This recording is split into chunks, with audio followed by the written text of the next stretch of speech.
ইমানের শর্ত এলেমে নয়। আমি আপনাদের একটু বুঝিয়ে দিয়ে যাই, তারপরে আমি আপনাদের আমলের কথা বুঝাবো। তারপরে ইমানটা কি না এলেম না আমল, তাহলে ইমানটা কি আমি আপনাদের বুঝিয়ে দিয়ে যাব।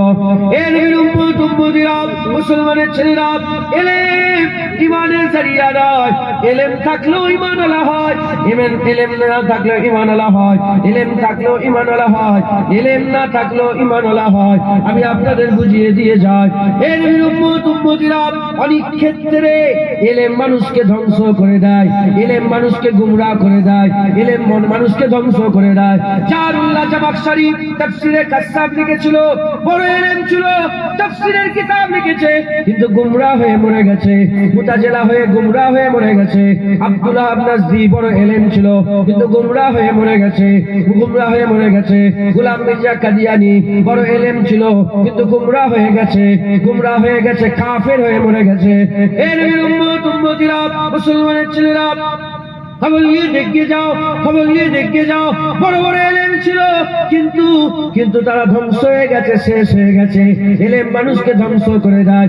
প্রথম এলেমে কে ধ্বংস হয়েছে? আমি আপনাদের করে কোরআন শরীফ থেকে ঘটনা বলে দিয়ে যাই। আমার আল্লাহ আদম শফিউল্লাহকে তৈরি করলেন। আদম শফিউল্লাহকে তৈরি করার আগে আল্লাহ ফেরেশতাদের করে সব কথা শোনালেন। ফেরেশতাদের করে সব কথা শুনে আমার আল্লাহ পাক বললেন, মাটি নিয়ে এসো। জমিন থেকে মাটি নিয়ে এলেন, জমি থেকে মাটি নিয়ে এসে আমার আল্লাহ আদম শফিউল্লাহর কায়া তৈরি করলেন। ফেরেশতারাও দেখতে আরম্ভ করলো, ইবলিসও দেখতে আরম্ভ করলো। আমার আল্লাহ হুকুম করে দিলেন, আমি আমার রূহি, যখন আমি আমার রূহ নিয়ে আদম শফিউল্লাহর মধ্যে ঢুকে দেবো, ঢুকে দেওয়ার সঙ্গে সঙ্গে তোমরা কি করবে? সিজদায় অবনীত হয়ে যাবে, সিজদায় পড়ে যাবে। আমার আল্লাহ সব ঘটনা বলে দিলেন, আগে থেকে সব শিখিয়ে দিলেন। আদম শফিউল্লাহর মধ্যে রূহ ফুঁকে দিলেন। আমার আল্লাহ হুকুম দিলেন, ফাসাজাদুলে আদম, আদমকে সিজদা করো। বলার সাথে সাথে সবাই সিজদায় পড়ে গেল, ইল্লা ইবলিস। ইবলিস সিজদা দিল না। আমার আল্লাহ জিজ্ঞাসা করলেন, ইবলিস তুই কেন সিজদা দিলি না? কেন সিজদা দিলি না? ওই সময় শয়তান এলেম দিয়ে জবাব দিতে আরম্ভ করলো, এলেম দিয়ে উত্তর দিতে আরম্ভ করলো। কি এলেম দিয়ে উত্তর দিল? সে বলতে আরম্ভ করলো, আনা খায়রুম মিনহুম, আর আমি আনা খায়র মিনহুম, আমি তার থেকে ভালো। খালাকতানি মিন নার ওয়া খালাকতাহু মিন তিন, আমাকে আগুন থেকে তৈরি করেছেন, তাকে মাটি থেকে তৈরি করেছেন। আগুন নিচেই না বলে উপর দিকে ওঠে, আগুন নিচেই না বলে উপর দিকে ওঠে, মাটি উপরে ছুড়লে নিচের দিকে নামে। সে আমার থেকে বড় হতে পারে কি করে? সে আপনার খলিফা হতে পারে কি করে? আমি বড়, আনা খায়র, আনা খায়র, আমি বড়, আমি বড়, আনা খায়রুম মিনহুম, আমি তার থেকে ভালো, আমি তার থেকে বড়। আমার আল্লাহ পাক তাকে বললেন, যা বেরিয়ে চলে যাও, জাদুর হয়ে যা, বেরিয়ে চলে যাও। মারদুদ, আল্লাহ হুকুমে আল্লাহ বলল, যা মারদুদ, বেরিয়ে চলে যাও। এর নবীর উম্মতিরা গৌর করেন, ধ্যান দেন। শয়তানের কাছে যেমন এলেম ছিল, ফেরেশতাদের কাছেও এলেম ছিল। ফেরেশতাদেরকে আল্লাহ নূর থেকে তৈরি করেছে, শয়তানকে আল্লাহ পাক জিনের বাচ্চা ছিল, আগুন থেকে তৈরি করেছে, আর মানুষকে আল্লাহ মাটি থেকে তৈরি করেছে। এই নবীর উম্মতিরা, এদিকে যেমন শয়তান জানে আল্লাহ আমাকে আগুন থেকে তৈরি করেছে, ফেরেশতারাও তো জানে আল্লাহ আমাদের করে নূর দিয়ে তৈরি করেছে, নূর দিয়ে তৈরি করেছে। কিন্তু তারা সিজদা দিল, আদম শফিউল্লাহকে তারা সিজদা দিল, শয়তান কেন সিজদা দিল না? কারণ শয়তান ফয়সালা করেছিল এলেম দিয়ে, আর মালায়েকা ফয়সালা করেছিল আদব আর মহব্বত দিয়ে, আদব আর মহব্বত দিয়ে। এজন্য ফেরেশতারা আদব আর মহব্বত দিয়ে আর ফয়সালা করাতে মকবুল হয়ে গেল, আর শয়তান মারদুদ হয়ে গেল। শয়তান ফয়সালা করলো জ্ঞান দিয়ে, এলেম দিয়ে, শিক্ষা দিয়ে। এজন্য আমার আল্লাহ তাকে বরবাদ করে দিল। আর ফেরেশতারা এলেম দিয়ে, জ্ঞান দিয়ে নয়, আদব আর মহব্বত দিয়ে ফয়সালা করলো। এজন্য ফেরেশতাদের আমার আল্লাহ আলা দরজা দিয়ে দিল। ফেরেশতা তাদেরকে আল্লাহ জ্ঞান দিয়েছেন, শয়তানকে জ্ঞান দিয়ে। শয়তান ছিল মুআল্লিমুল মালাকুত, উস্তাদ ছিল, উস্তাদ, বড় এলেম ছিল। এলেম দিয়ে ফয়সালা করলো, শয়তান গুমরাহ হয়ে গেল।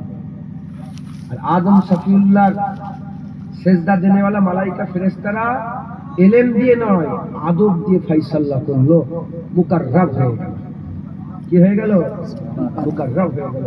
কুরবিয়াত আল্লাহ পাকের নসিব হয়ে গেল। কোরআন শরীফের মধ্যে আল্লাহ পাক বললেন, আদম সফিউল্লাহকে তৈরি করে বললেন আসারের নাম বলো, ফেরেশতাদের করে বললেন না আসারের নামগুলো বলো। যখন আসারের নামগুলো বললেন তখন সঙ্গে সঙ্গে ফেরেশতারা বলল লা ইলমা লানা, আল্লাহ আমাদের কোনো জ্ঞান নেই, আমরা জানি না। এবার বলেন সামনেই সব তৈরি হচ্ছে, সামনেই সব দেখছে, ফেরেশতারা একটাও জানে না? শত শত আছে, একটাও জানে না। কিন্তু ফেরেশতারা বলল লা ইলমা লানা, আল্লাহ আমাদের কোনো জ্ঞান, আমরা জানি না, আল্লাহ আমরা জানি না। আর শয়তান বলল খালাকতানি মিন নার ওয়া খালাকতাহু মিন তিন, আমাকে আগুন থেকে, তাকে মাটি থেকে তৈরি করেছে, আমার চোখের সামনে তো পচা পেঁচকো মাটিতে তৈরি করলে, সে আমার থেকে বড় হতে পারে কি করে? আর ফেরেশতারা বলল লা ইলমা লানা, আল্লাহ আমাদের কোনো জ্ঞান নেই, আল্লাহ আমাদের কোনো জ্ঞান নেই। ফেরেশতারা জেনে শুনে মাথায় হাত করে বলল আল্লাহ আমরা জানি না। আদব কি? আদব। জানা সত্ত্বেও চুপ করে থাকাটা আদবের কাজ। একবার জোরে বলেন সুবহানাল্লাহ। মুসলমানের ছেলেরা, এর উম্মত উম্মতিরা, হাদিস পাকের মধ্যে এসেছে আকা মাওলা রাসূলুল্লাহ সাল্লাল্লাহু আলাইহি ওয়াসাল্লাম বললেন মুমিনের উদাহরণ এমন একটা গাছের মতন, যে গাছের প্রতিটা জিনিস উপকার, যে গাছের প্রতিটা জিনিস উপকার। বলে নিয়ে হুজুর বললেন আমার সাহাবারা বলো বলো কোন গাছের প্রতিটা জিনিস উপকার, কোন গাছের প্রতিটা জিনিস উপকার?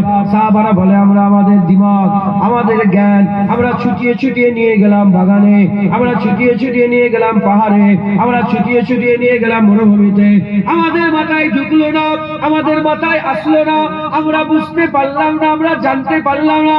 আমার আল্লাহ পাকের আর আল্লাহ পাকের হাবিব যখন প্রশ্ন করলেন সাহাবারা উত্তর দিতে পারলেন না।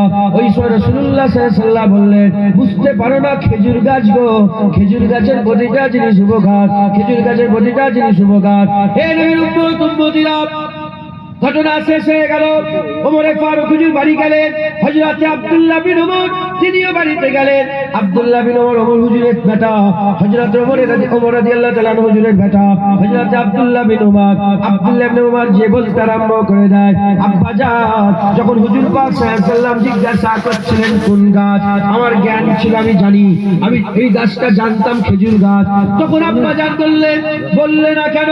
খেজুর গাছ যদি জানো তাহলে বললে না কেন?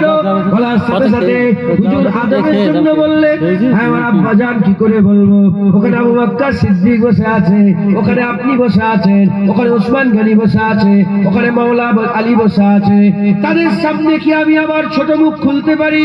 তাই আদবের খাতিরে জানা সত্ত্বেও চুপ করে রয়ে গিয়েছিলাম। এটা কি আদব? আদব। আর আমাদের খালি দিসলাই বেশি বাজে না? খালি দিসলাই কি বেশি বাজে, খটখট খটখট। আর ভর্তি দিসলাই কম এলেম ছটকায়, কম এলেম নয় ছটকায়। আর বেশ বড় বড় আলেম চুপ করে বসে। জালালউদ্দিন নবী রাহমাতুল্লাহ আলাইহির সামনে একটা কম এলেম ওয়ালা লোক এসে বলে এই জালালউদ্দিন নবী ফকির কাকে বলে? ফকির কাকে বলে? মাথা হাত করে বসে। আবার জিজ্ঞেস করে ফকির কাকে বলে? হুজুর কথা বলে না। হুজুর ফকির কাকে বলে? হুজুর কথা বলে না। তখন ওই মজলিসে জালালউদ্দিন নবীর উস্তাদ ছিলেন, তখন বলে কেমন ছাত্র, এই সামান্য ফকির কাকে বলে সেই জানে না? বলে কেন, জবাব দিয়ে গেল তো। বলে কই মুখ তো খোলে রে। বলে হ্যাঁ, যে সব জেনে শুনে চুপ করে বসে থাকে এটার নাম হচ্ছে আল্লাহ পাকের দরবারে ফকির। যে সব জানার পরে চুপ করে বসে কথায় ঢুকছে। হযরত ইমাম আযম আবু হানিফা রাহমাতুল্লাহ আলাইহিকে ৭০টা প্রশ্ন করা হয়েছিল, হুজুর ৭০টাই বলেছিলেন আমার জানা নেই, সিম্পল কোশ্চেন। তখন বলে এত বড় ইমাম হয়ে ৭০টা একটা উত্তর দিতে পারলেন না? বলে হ্যাঁ বাবা, না জেনে উল্টো পাল্টা ভুম ভাঙ উত্তর না দেওয়ার থেকে জানিনি বলে আল্লাহ অনেক পছন্দ করে। সুবহানাল্লাহ। ঢুকছে মুসলমানের ছেলেরা, এই নবীর উম্মত উম্মতিরা বিদায় হজের অধ্যায় খোলে, বিদায় হজের অধ্যায় খোলে। বিদায় হজের অধ্যায়তে আকা মাওলানা রাসূলুল্লাহ হুজুর আমার কোথায় গেলেন? আকা মাওলানা রাসূলুল্লাহ সাল্লাল্লাহু আলাইহি ওয়াসাল্লাম হুজুর আমার আরাফাতের ময়দানে 9 জিলহজ আরাফাতের ময়দানে কাটালেন। আরাফাতের ময়দান কাটিয়ে রাত্রেবেলায় মুজদালিফায় কাটিয়ে আর মিনাতে উপস্থিত হয়েছেন। রাত্রেবেলায় মুজদালিফায় কাটিয়ে মিনাতে উপস্থিত হয়েছেন। মিনার ময়দানে হুজুর পাক সাল্লাল্লাহু আলাইহি ওয়াসাল্লাম ভাষণ দিতে আরম্ভ করলেন। 1.25 লাখ সাহাবা সামনে আছে, 1.25 লাখ সাহাবা, 1,15,000 মতান্তরে 25,000 রাসূলুল্লাহ সাহাবা দাঁড়িয়ে আছে। হুজুর পাক সাল্লাল্লাহু আলাইহি ওয়াসাল্লাম তিনি তিনার আন্দাজে বলতে আরম্ভ করলেন, বলো বলো আইয়ো ইয়াউমা হাযা, বলো বলো আজকের দিনটা কি দিন? বলার সাথে সাথে সাহাবা হুজুরা এক বাক্যে বলেছিলেন, আল্লাহ ওয়া রাসূলু আলাম, আল্লাহ রাসূল জানে। হুজুর আবার জিজ্ঞাসা করলেন, বলো বলো আইয়ো শাহরিন হাযা, এই মাসটা কি মাস? বলার সাথে সাথে তারা বলে যে আল্লাহ রাসূল জানে। আবার জিজ্ঞাসা করে হুজুর পাক মক্কার দিকে আঙুল তুলে জিজ্ঞাসা করে, আইয়ো বালাদিন হাযা, বলো বলো এই বালাদটার নাম কি? এই খিত্তাটার নাম কি? তখন তারা বলে তারা বলে যে আল্লাহ ওয়া রাসূলুহু আলাম, আল্লাহ রাসূল জানে। এই মুসলমানের ছেলেরা একটু চিন্তা করে দেখেন, কালকে 9 জিলহজ আরাফাতের ময়দানে ছিল, আজকে 10 জিলহজ। সাহাবারা সবাই জানতো 10 জিলহজ, কিন্তু তারা উত্তর দেয় না। তারা সবাই জানে এটা জিলহজ মাস চলছে, হজের মাস চলছে, হজ করতে এসেছে, কিন্তু হজের মাস তারা জিলহজ বলে না। তারা সবাই জানে ওটা মক্কা শরীফ, সবাই জানে, কিন্তু তারা মক্কা শরীফ বলে না। কেন বলে না? তাবিঈন হযরতরা সাহাবাদের জিজ্ঞাসা করেছিলেন, আপনারা তো জানতেন 10 জিলহজ, আপনারা তো জানতেন জিলহজ মাস, আপনারা তো জানতেন মক্কা শরীফ, কেন উত্তর দিলেন না? হে নবীর উম্মত উম্মতিরা, মুসলমানের ছেলেরা, সাহাবারা বলেছিলেন, সাহাবারা এক বাক্যে বলেছিলেন, আমরা এজন্যই উত্তর দিইনি কারণ আমরা জানি ওটা 10 জিলহজ, আমরা জানি জিলহজ মাস, আমরা জানি মক্কা, কিন্তু আমরা আমার নবী পাকের মনের আশা জানি না, মনের ইচ্ছা জানি না, মনের বাসনা জানি না, তাই আমরা বলেছিলাম আমরা জানি না। যেমন আমার আল্লাহ পাক ফেরেশতাদেরকে জিজ্ঞাসা করেছিলেন, বলো বলো আশারের নাম বলো। তারা বলল লা ইলমা লানা, আমাদের কোনো জ্ঞান নাই, আমরা জানি না। এখানে রাসূলুল্লাহ সাহাবাদের জিজ্ঞাসা করলেন, সাহাবারা বললেন আমরা জানি না, লা ইলমা লানা, আমরা জানি না। কেন জানি না? এজন্য কারণ ইয়ারের মানসা জানি না, ইয়ারের ইচ্ছা জানি না। হুজুর যদি বলতেন 10 তারিখ নয় 15 তারিখ, ক্যালেন্ডার পাল্টে যেত। হুজুর যদি বলতেন জিলহজ নয় মুহররম মাস পাল্টে যেত। হুজুর যদি বলতেন মক্কা শরীফ নয় মদিনা শরীফ, মক্কা শরীফের নাম পাল্টে মদিনা শরীফ হয়ে যেত। কারণ সাহাবারা জানে আগে হয়েছে। কারণ আমার আল্লাহ পাক ইন্না আউওয়ালা বাইতি উদিয়া লিন্নাস লাল্লাযী বিবাক্কাতা, মক্কা ছিল না, লাল্লাযী বিবাক্কাতা, মক্কা ছিল। হুজুর পাক মক্কা বলেছে, আমার আল্লাহ মক্কা পাল্টে মক্কা শরীফ বানিয়ে দিয়েছে।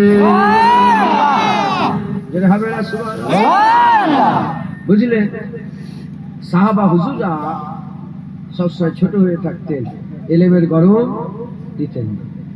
আর এলেমই যদি শর্ত হতো ঈমান নিয়ে আসার জন্য, তাহলে রাসূলুল্লাহকে আল্লাহ রোমে পাঠাতেন।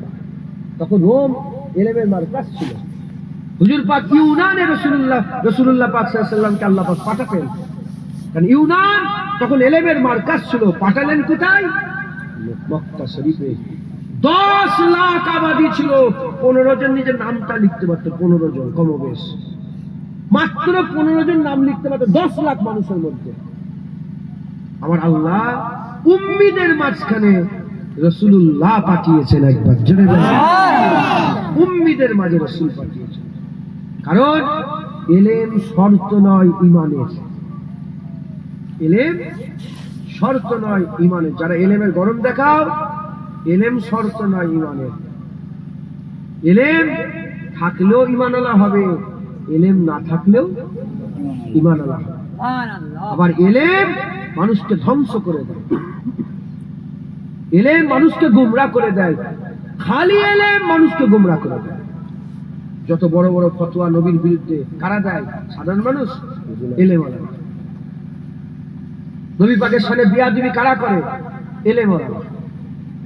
ঢুকছে এলেম মানুষকে ধ্বংস করে দেয়। শয়তানের এলেম ছিল, শয়তানের কোন শয়তান ছিল না, আদম সাফিউল্লাহর শয়তান ছিল। আল্লাহ বলেছিলেন লা তাকরাবা হাযিহিস সাজার ফাতাকুনা মিনাজ জালিমিন, গাছের কাছে যাবে না, খাসারাওয়ালা হয়ে যাবে। কে ফুসলে ফাসলে নিয়ে গেল গাছের কাছে?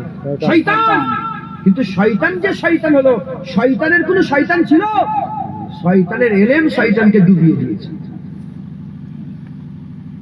আচ্ছা বলেন তো, শয়তান কি একটু ভুল বলেছে? শয়তান বলল খালাকতানি মিন নার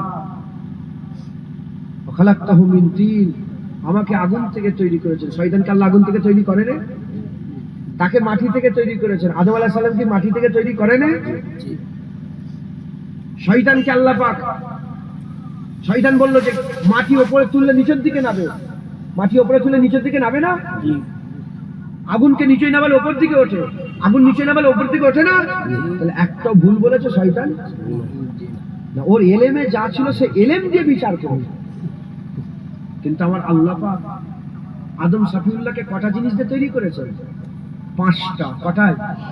একটা কি? আপ, আতুশ, বাত, খাক। এই 4টে কি? হাওয়া, আগুন, মাটি, পানি। মাটি আর পানি দিয়ে খুমির করা হলো, কায়া তৈরি হলো, হাওয়া শুকলো, হাওয়া কি হলো? ওটাকে শুকনা করলো। আর আগুন দিয়ে পুরানো হলো, ঠনঠনে মজবুত হলো। যখন 4টে হয়ে গেল, এই 4টে ফেরেশতারা দেখেছে, এই 4টে শয়তানও দেখেছে, কিন্তু আরেকটা যে আল্লাহ পাক দিয়েছে ওটা দেখেন, ওটা হচ্ছে রূহ। আল্লাহ পাক বলছে রূহি, আমার রূহ তার মধ্যে দিয়ে দিয়েছি। আল্লাহ রূহ বলতে আল্লাহ রূহ নয়, আল্লাহর হুকুমই রূহ, তৈরি করা রূহ। আল্লাহ কিন্তু নিজের রূহ বলেছে, যেমন রূহুল্লাহ, ঈসা রূহুল্লাহ। রূহুল্লাহ মানে আল্লাহর রূহ, আল্লাহ রূহ মানে আল্লাহর রূহ না, আল্লাহর হুকুমের রূহ। নূরুল্লাহ, আল্লাহর নূর, হুকুমই নূর। আল্লাহ খালেক মালিক খালেস, আমার আল্লাহ এক, একবার জোরে বলেন সুবহানাল্লাহ। ও ওর জ্ঞান দিয়ে যেটুকুন বুঝতে পেরেছে, ওর জ্ঞান দিয়ে বিচার করেছে, গোমরাহ হয়ে গেছে। ও কারো হিদায়াত লাইনে, কারো হিকায়াত লাইনে, কারো কাছ থেকে বসে নে, কারো কাছ থেকে শেখার চেষ্টা করে নে। ও একা, কোটি কোটি ফেরেশতা সবাই সেজদা দিল, ও একা ইলম দিয়ে বিচার করে ধ্বংস হয়ে গেল। কথা ঠিক না বেঠিক বলে? ঠিক। হ্যাঁ, ইলম দিয়ে ধ্বংস করে বিচার, ধ্বংস হয়ে ইলম দিয়ে বিচার করে ধ্বংস হয়ে গেল। অতএব কনসেপ্ট পুরা ক্লিয়ার করে নেন, ঈমান ওয়ালা হতে গেলে ইলমের প্রয়োজন নেই। বড় বড় ইলমওয়ালা চাঁদ থেকে ঘুরে এসে, চাঁদ থেকে ঘুরে এসে একটা একটা কি বলে মোবাইলকে সামনে রেখে দিয়ে বলে তুমি আমার মাবুদ, আছে না নেই? চাঁদ থেকে ঘুরে এসে গাছকে সামনে রেখে বলে তুমি আমার মাবুদ। আর আপনাদের গ্রাম পাঙ্গাসখালী, এই পাঙ্গাসখালীতে এমন লোক আছে, থাকতে পারে, আল্লাহ পাক বেহেতার জানেন, নিজের নামও লিখতে পারে না। তাকে যখন জিজ্ঞাসা করা হয় এই চাঁদ থেকে ঘুরে এসে গাছকে মাবুদ বলে, আর নিজের নাম লিখতে পারে না, তাকে জিজ্ঞাসা করা হয় মাবুদ কে, বলে মাবুদ তো রব্বুল আলামিন আল্লাহ। কথাই ঢুকছে ইলম। এই যে আল্লাহ পাক বলছে ইয়া আইয়ুহাল্লাযীনা আমানু আমিনু, হে ঈমানওয়ালারা ঈমান নিয়ে এসো। এই যে ঈমান, এতে ইলমের দরকার নেই, ইলম না থাকলেও এই ঈমান আনা যায়। মুসলমানের ছেলেরা, হে নবীর উম্মত উম্মতিরা, দ্বিতীয় নম্বর পয়েন্ট বলে দিয়ে যায় আকামাউলা রাসূলুল্লাহ সাল্লাল্লাহু আলাইহি ওয়াসাল্লাম, হুজুর পাক সাল্লাল্লাহু জানালেন, কি জানিয়ে দিলেন? শোনো শোনো শোনো, হে আমার সাহাবারা শোনো, দুনিয়ার মানুষেরা শোনো, আমি রাসূলুল্লাহ জানিয়ে দিলাম, একজনও তার ইলম, একজনও তার আমলের জন্য জান্নাতে যাবে না। বড় কথা বললাম না? একজনও, হুজুর পাক সাল্লাল্লাহু আলাইহি ওয়াসাল্লাম বলছেন, মুসলিম শরীফের মধ্যে এসেছে, আকামাউলা রাসূলুল্লাহ সাল্লাল্লাহু আলাইহি ওয়াসাল্লাম বলছেন, একজনও পৃথিবীতে কোনো ব্যক্তি এমন নাই যে তার আমলের খাতিরে আমলের জন্য জান্নাতে চলে যাবে। একজনও ব্যক্তি এমনও নাই, একজনও এমনও নাই যে আমলের জন্য জান্নাতে চলে যাবে, আমলের জন্য জান্নাতে চলে যাবে। তখন সাহাবারা অবাক হয়ে গেলেন, সাহাবারা অবাক হয়ে আকা মাওলা রাসূলুল্লাহ সাল্লাল্লাহু আলাইহি ওয়াসাল্লামকে জিজ্ঞাসা করলেন, ইয়া রাসূলুল্লাহ আপনারও আমল? হুজুর বললেন, হ্যাঁ আমারও আমল আমাকে জান্নাতে নিয়ে যেতে পারবে না, আমারও আমল আমাকে জান্নাতে নিয়ে যেতে পারবে না। তখন সাহাবারা জিজ্ঞাসা করলেন, ইয়া রাসূলুল্লাহ তাহলে জান্নাতে যাবে কি করে? হুজুর পাক বললেন, আল্লাহর ফজলে জান্নাতে যাবে। আল্লাহ জুল ফজলুল আজিব, আমার আল্লাহ হচ্ছে বড় ফজল করনেওয়ালা। আল্লাহর রহমত ছাড়া বান্দা জান্নাতে যেতে পারবে না। আমার দাদা জামশেদ রোজগুলো হজ করতে করতে বলতেন, আকা মাওলানা রাসূলুল্লাহ সাল্লাল্লাহু আলাইহি ওয়াসাল্লাম বলেছেন, যতক্ষণ না আল্লাহর রহমত রাসূলুল্লাহকে ঘিরে ফেলছে রাসূলুল্লাহ জান্নাতে যেতে পারবে না। এখানে আল্লাহ পাকের শান বড় হচ্ছে। কার শান বড় হচ্ছে? আল্লাহ। আল্লাহ যে আল্লাহ, তিনি যে মালিক, এই শান। মুসলমানের ছেলেরাও, এর নবীর উম্মত উম্মতিরা খুব খেয়াল করে শুনে রেখে দেন, খুব খেয়াল করে শুনে রেখে দেন। তাহলে এলেমের জন্য ঈমান আনার জন্য এলেম শর্ত নয়, ঈমান আনার জন্য এলেম শর্ত নয়। আমি বুঝিয়ে দিলাম, এলেম থাকলেও ঈমান আলা হবে, এলেম না থাকলেও ঈমান আলা হবে। চাঁদে গেলেও ঈমান আলা হবে, আবার নিজে এই দুনিয়ায় ভ্যান চালালেও ঈমান আলা হবে। এলেম শর্ত নয় ঈমানের। ঈমান আমলের কথা বলে দিয়ে যায়, আমলের কথা বলে দিয়ে যায়। আকা মাওলানা রাসূলুল্লাহ সাল্লাল্লাহু আলাইহি ওয়াসাল্লাম বললেন, একজনা ব্যক্তি আমলের কারণে জান্নাতে যাবে না, একজনও আমলের কারণে জান্নাতে যাবে না। আমি আপনাদের একটু খুলে বুঝিয়ে দিয়ে যাই, এ নবীর উম্মত উম্মতিরা, মুসলমানের ছেলেরা, এমনও হুজুর পাক সাল্লাল্লাহু আলাইহি ওয়াসাল্লাম হাদিস পাকের মধ্যে এসেছে, আকা মাওলানা রাসূলুল্লাহ সাল্লাল্লাহু আলাইহি ওয়াসাল্লাম বলছেন, হুনাইনের যুদ্ধ হয়ে গেল। হুনাইনের যুদ্ধ হয়ে যাওয়ার পরেতে আকা মাওলানা রাসূলুল্লাহ সাল্লাল্লাহু আলাইহি ওয়াসাল্লাম হুনাইনের যুদ্ধ থেকে যে গনিমতের মাল যারা হয়েছিল, ওই গনিমতের মালগুলো তাকসীম করতে আরম্ভ করলেন। হুজুর গনিমতের মাল তাকসীম করছেন, হুজুর পাকে রহমতের নজর দিয়ে দেখছে, কার বেশি লাগবে তাকে বেশি দিচ্ছে, কার কম লাগবে তাকে কম দিচ্ছে। হুজুর পাক যে কম বেশি করে যে দিচ্ছেন, এই কম বেশি দেওয়াতে একজনা দাঁড়িয়ে গেল, যার নাম হচ্ছে আব্দুল্লাহ জুল খুবাইসা আত-তামিমি। জুল খুবাইসা তামিমি দাঁড়িয়ে গেল, দাঁড়িয়ে গিয়ে বলতে আরম্ভ করলো, হে মুহাম্মদ সাল্লাল্লাহু আলাইহি ওয়াসাল্লাম আদল করেন, হে মুহাম্মদ সাল্লাল্লাহু আলাইহি ওয়াসাল্লাম ইনসাফ করেন। হুজুর পাক বললেন, বদবাক, আমি যদি ইনসাফ না করি কে ইনসাফ করবে? আমি যদি আদল না করি কে আদল করবে? আমি যদি আমানতের নাউজুবিল্লাহ খিয়ানত করি তাহলে কে আমানত দেবে? হুজুর পাক বললেন, তুমি জানো না সুবহ শাম সকাল সন্ধ্যা আল্লাহ পাক ওহী আমার সিনার মধ্যে নাযিল করে, আমার আল্লাহ পাক গায়েবের কথাগুলো আমাকে জানায়, আমি মানুষকে শুনিয়ে দেই, আমি গায়েবের কথা শুনিয়ে দেই। আর তুমি আমাকে বলছো আদল করার জন্য। আমি যদি আদল না করি কে আদল করবে? আমি যদি ইনসাফ না করি কে ইনসাফ করবে? যখন এই সব কথা শুনেছে, সে বলতে আরম্ভ করলো, ইত্তাকিল্লাহ ইয়া মুহাম্মদ, আল্লাহকে ভয় করো। জানে না যে আমার আল্লাহ পাক তার ভয় রাসূলুল্লাহ শিখিয়েছেন। আল্লাহ যে আল্লাহ, সেই পরিচয়টাও নবী পাক দিয়েছে। এ হচ্ছে মিথ্যা তাওহীদের মধ্যে ঢুকে গেছে, মিথ্যা ঈমানের মধ্যে ঢুকে গেছে। তাই নবী পাকের ভুল ধরে বলে, ইত্তাকিল্লাহ ইয়া মুহাম্মদ। যখনই কথাবার্তা বেড়ে গেল, ওমরে ফারুক আর থাকতে পারেন না, তলোয়ার বের করে ফেললেন। তলোয়ার বের করে বললেন, এক তলোয়ারের আঘাত মারবো, ধর একদিকে হয়ে যাবে, মাথা একদিকে হয়ে যাবে। বলার সাথে সাথে বলার সঙ্গে সঙ্গে জুল খুবাইসা তামিমি মাথা এক করলো। বুখারী শরীফ, মুসলিম শরীফ, মুত্তাফাকুন আলাইহি হাদিসের মধ্যে এসেছে। ওই সময়তে সে কি করলো? হুজুর পাক সাল্লাল্লাহু আলাইহি ওয়াসাল্লামের সামনে বিয়াদবি করলো, নবীর সামনে বিয়াদবি করে হুজুরের দিকে পেছন করে আর আগিয়ে বেরিয়ে চলে গেল। নবী পাকের দিকে পেছন করে আগিয়ে বেরিয়ে চলে গেল। হুজুরকে সাহাবারা বলে, হুজুর হুকুম দান করে, দান কেটে আলাদা করি। হুজুর বললেন, না ছেড়ে দাও। হুজুর বললেন না, ছেড়ে দাও, ওকে ছেড়ে দাও, যদি এক্ষুনি কতল করো তাহলে গায়েরা বলবে যে মুসলমান কতল করছে, ইসলাম এখন মজবুত হয়নি, এখন ওকে ছেড়ে দাও। তবে এই লোকটাকে দেখে রাখো, ওই জুল খুবাইসা তামিমি, যার মুখের মধ্যে দাড়ি ছিল আর যার মাথায় পাগড়ি ছিল, বড় বড় জুব্বা পরে সাহাবাদের মাঝখানে বসেছিল, ও যখন নবী পাকের কাছ থেকে বেরিয়ে চলে গেল, আকা মাওলানা রাসূলুল্লাহ সাল্লাল্লাহু আলাইহি ওয়াসাল্লাম বললেন, দেখো একে দেখে রাখো, একে দেখে রাখো, এই জুল খুবাইসাকে দেখে রাখো, এর থেকে একটা নসল বেরোবে, এর আওলাদ তার আওলাদ করে এর থেকে একটা নসল বেরোবে। আখির জামানাতে এত নামাজ পড়বে, আমার সাহাবারা, তোমরা তো নামাজ পড়তে পারবে না। হুজুর কুল সাহাবাকে বললেন, একজন সাহাবাকে বলেননি, দুজন সাহাবাকে বলেননি, গোটা সাহাবার মজমাকে একসাথে করে হুজুর বললেন, আমার সাহাবারা, এতইরা নামাজ পড়বে, তোমরাও অত নামাজ পড়তে পারবে না, এত রোজা রাখবে, তোমরাও এত রোজা রাখতে পারবে না, কিয়ামুল লাইল করবে, সাইমুদ দাহর হবে, কিয়ামুল লাইল হবে, সারা রাত জেগে ইবাদত করবে, সারা বছর রোজা রাখবে, এত রোজা রাখবে, তোমরা রোজা রাখতে পারবে না, এত নামাজ পড়বে, তোমরা নামাজ পড়তে পারবে না। হুজুর বললেন, এত কুরআন তেলাওয়াত করবে, তোমরা তো কোরআন তেলাওয়াত করতে পারবে না, তোমরা তো কোরআন তেলাওয়াত করতে পারবে না।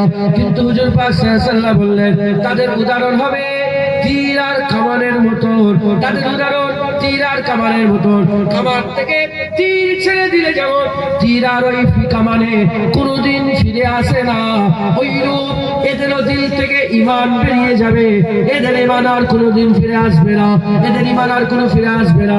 এবার বলেন, এত নামাজ, এত রোজা, এত হজ, এত যাকাত, সাহাবাদের থেকে বেশি টাকা সত্ত্বেও ঈমান নাই, ঈমান নাই, ঈমান নাই, ঈমান নাই, তাই বলে দিয়ে যায় আমল করলেই যে ঈমান আলা, না না।